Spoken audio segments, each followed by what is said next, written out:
تستعد دولة قطر لاستضافة كأس العالم لأول مرة في تاريخ العالم العربي والشرق الأوسط من 21 نوفمبر تشرين الثاني ولغاية 18 ديسمبر كانون الأول من هذا العام 2022. وستكون هذه النسخة الثانية من المونديال التي تقام في قارة آسيا بعد مونديال كوريا الجنوبية واليابان التي أقيمت عام 2002. وكانت قطر قد فازت بحق استضافة المونديال عام 2010 في حدث تاريخي يسطر بحروف من ذهب في تاريخ الدولة الفتية والطموحة. ومنذ ذلك الوقت بدأت الدولة سباقا مع الزمن للوفاء بالتزاماتها في ملف الاستضافة وتحقيق وعودها بتنظيم نسخة استثنائية من المونديال الذي يعد أبرز حدث رياضي في العالم. ويتوقع أن يتدفق أكثر من مليون مشجع من مختلف أرجاء العالم لمشاهدة مباريات كأس العالم ومؤازرة منتخباتهم. وفي هذا السياق لم تدخر دولة قطر جهدا للتأكد من خوض هذه الآلاف المؤلفة من المشجعين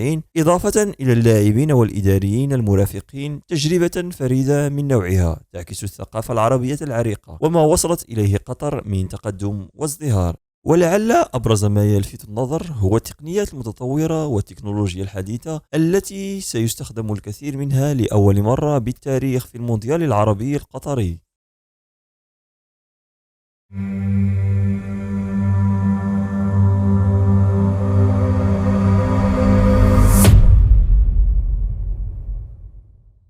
كانت قرارات التحكيم في مباريات كأس العالم مدار الكثير من الحوارات والنقاشات والخلافات خلال سنوات كثيرة، وذلك بعد الكثير من القرارات المثيرة للجدل التي اتخذها الحكام في هذه المباريات، من مثل هل عبرت الكرة خط المرمى في المباراة النهائية لكأس العالم عام 1966 أو الهدف الذي أحرزه ديغو مارادونا بيده في المباراة الشهيرة بين منتخبي الأرجنتين وإنجلترا في مونديال 1986، وصولا إلى بعض القرارات التي اتخذها حكام الفيديو في مونديال روسيا عام 2018. وكل هذه القرارات الجدلية ما زالت مدار الحديث، ولن ينساها المشجعون الذين شاهدوا تلك المباريات ما استمروا على قيد الحياة. وذلك كما ذكر الكاتب ستيف بيرس في تقرير له نشرته مجلة فوربيس مؤخرا. وفي الحقيقة يحتاج الحكام إلى كل المساعدة التي يمكنهم الحصول عليها،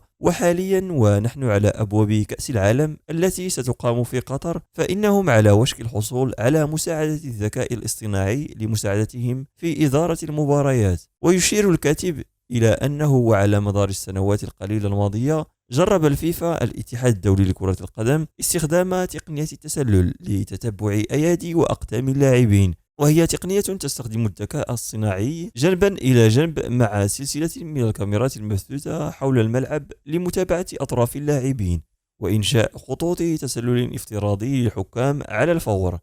وقد تم استخدام هذه التكنولوجيا حتى الآن في كأس العالم للأندية وكأس العرب لكرة القدم اللتين أقيمتا في دولة قطر مؤخرا، وتنوي الفيفا استخدامها في مونديال قطر 2022. ونظرا لجميع المشكلات المتعلقة بتقنية التحكم بمساعدة الفيديو فار المستخدمة حاليا في الملاعب، فقد تكون هناك بعض المخاوف بشأن استخدام الذكاء الاصطناعي في كرة القدم. لكن الدكتور باتريك لوسي كبير العلماء في شركة البيانات الرياضية ستاتس بيرفورم يقول في تصريحات لمجلة فوربيس إن نهج الفيفا عندما يتعلق الأمر بتتبع الأطراف المستخدمة في تقنية التسلل المشار إليها هو النهج الصحيح، ويوضح أنه بدلا من اتخاذ قرارات مؤتمتة بالكامل يتم استخدام الذكاء الاصطناعي لإعطاء قياسات دقيقة وإنشاء خطوط التسلل التي كان يجب رسمها يدويا في السابق، وهذا يزيل الخطأ البشري، وهو لا يعني تغييب العامل الإنساني بالكامل، حيث يمكن للحكم أو الحكم المساعد أن ينظر إلى الصورة التي أنشأها الذكاء الاصطناعي ويعرف على الفور ما إذا كان اللاعب متسللا أم لا، ولكن يمكن للحكم أيضا استخدام حكمه الخاص لتقرير ما إذا كان هذا اللاعب يتدخل في اللعب، أو إذا كان هناك أي سبب آخر لإقرار الهدف من عدمه. والعملية كلها هي عملية تعاونية بين البشر والآلات. وهنا يوضح الدكتور لوسي أن هذا النهج يجمع بين حمل البشر على القيام بما يقومون به بشكل جيد حقا،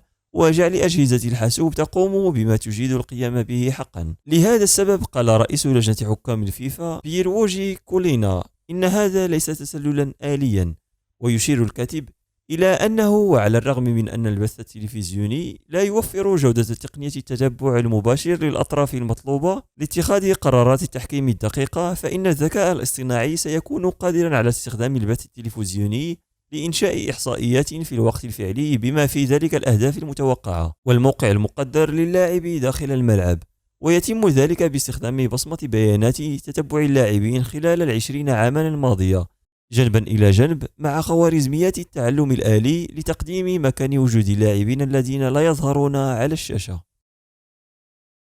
فازت شركة ترافيك تكنولوجي مؤخرا بعقد لتوريد برنامجها المدينة الذكية لإدارة شبكة الطرق الموجودة في قطر خلال أحداث كأس العالم لكرة القدم 2022، وذلك وفق ما ذكرته منصة دا ماركت هيرالد. وأشارت المنصة إلى أن برنامج المدينة الذكية المذكور يقوم بإنشاء نسخة رقمية لشبكة الطرق المستخدمة في قطر، والتي يمكن استخدامها لتطبيقات مثل أنظمة التحكم في حركة المرور، بما يؤدي لإدارة هذه الحركة بصورة أكثر كفاءة من ذي قبل، وبالذات خلال مباريات كأس العالم وحركة الاكتظاظ المروري المتوقعة خلالها، خصوصا مع وصول مئات الآلاف المشجعين من مختلف أنحاء العالم لدولة قطر لمتابعة مباريات المونديال وتشجيع منتخباتهم. ويعطي هذا البرنامج أولوية خاصة للحافلات خلال كأس العالم، وذلك لأن الكثير من هذه الحافلات سيتولى نقل المنتخبات المشاركة من أماكن إقامتهم إلى الملاعب وبالعكس، وكذلك لنقل المشجعين من وإلى هذه الملاعب. ووفق المنصة المذكورة فقد وصلت قيمة العقد إلى 1.4 مليون دولار سنويا، ويغطي توريد برمجيات المدينة الذكية.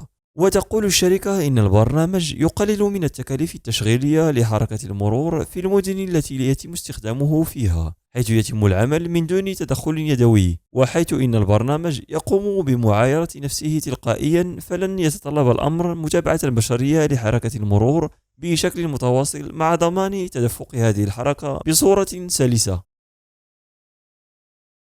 كأس العالم في قطر سيكون أول كأس عالم شتوي من نوعه في تاريخ المسابقة، ومع ذلك سيقام المونديال في بلد يشهد درجات حرارة مرتفعة عموما حتى في فصل الشتاء، حيث سيقام المونديال القطري بظروف تصل درجة الحرارة فيها إلى 25 درجة مئوية أو أكثر. وللتعامل مع درجات الحرارة المرتفعة نسبية هذه سيتم تجهيز ملاعب قطر بأنظمة تبريد لضمان درجة حرارة مثالية للاعبين والمتفرجين، حيث يتم تبريد الهواء الخارجي من خلال مراوح التكييف التي تعمل بالطاقة الشمسية، ويدخل الهواء البارد إلى الملعب من خلال فتحات في المدرجات وفوهات أخرى كبيرة في الملعب. وباستخدام تقنية تدوير الهواء يتم سحب الهواء المبرد للخلف، حيث يجري بعد ذلك إعادة تبريد الهواء الخلفي المسحوب وتصفيته، وبمجرد إعادة تبريده وتصفيته يتم دفع الهواء المعاد تدويره مرة أخرى داخل الملعب، وذلك وفق ما ذكرته منصة قطر 2022. سلسلة من الأجهزة الإلكترونية القابلة للارتداء قيد التطور حاليا للمساعدة في تجنب حالات الطوارئ الطبية لأي مشجع يحضر كأس العالم في قطر. ويتواصل العمل على طباعة مستشعرات منخفضة الطاقة مباشرة على القماش لقياس نبضات القلب والتنفس والترطيب في قمصان ملائمة ستوزع خلال فعاليات المسابقة. وتعمل هذه القمصان عبر البلوتوث وترسل بياناتها إلى المحطة الأساسية، بحيث يمكن مراقبة العلامات الحيوية في الوقت الفعلي للمشجعين، وذلك وفق ما ذكرته منصة إيريش إكزامينر في تقرير لها عبر أبرز التقنيات المستخدمة في مونديال قطر 2022. وسيتمكن المشجعون من طلب الطعام إلى مقاعدهم في ملاعب قطر، وذلك باستخدام تطبيق الهاتف الذكي أساب، حيث يمكن للمشجعين ترتيب توصيل الطعام إلى مقاعدهم أو استلامه عبر قوائم الانتظار السريعة، وهو ما يعني توفير الكثير من الوقت على المشجعين الذين كانت تفوتهم العديد من الأهداف بسبب انشغالهم بشراء وجلب الطعام. كما ستتيح تقنية سمارت واي فاي إضافة لمحطات شحن أجهزة الجوال المتوفرة بكثرة في الملاعب القطرية البقاء على اتصال طوال الوقت للمشجعين. وستوفر سلسلة من أجهزة الاستشعار حول العاصمة القطرية الدوحة معلومات في الوقت الفعلي للمساعدة في التنقل من وإلى الملاعب، وسيتم إرسال التعليقات حول حركة المرور وسيارات الأجرة ومواقف السيارات ونظام المترو الجديد ومداخل ومخارج الموقع عبر تطبيق هاتف ذكي مصمم خصيصا. كما سيساعد هذا التطبيق أيضا للمشجعين على التنقل في المساحات الداخلية في الملاعب ومراكز التسوق وأماكن الترفيه، وذلك كما ذكر تقرير إيريش إكزامينر آنف الذكر. تقنية أخرى ذكرها التقرير السابق وسيتم استخدامها في مونديال قطر، حيث تم تجهيز جميع الملاعب في قطر باستخدام تقنية LED، والتي تتميز بأضواء متغيرة الألوان وتأثيرات عرض أخرى يمكن استخدامها في حفلي الافتتاح والختام في ملعبي البيت ولوسيل. وهذه المصابيح موفرة للطاقة وغير سامة ولها عمر يصل إلى 6 أضعاف عمر المصابيح التقليدية.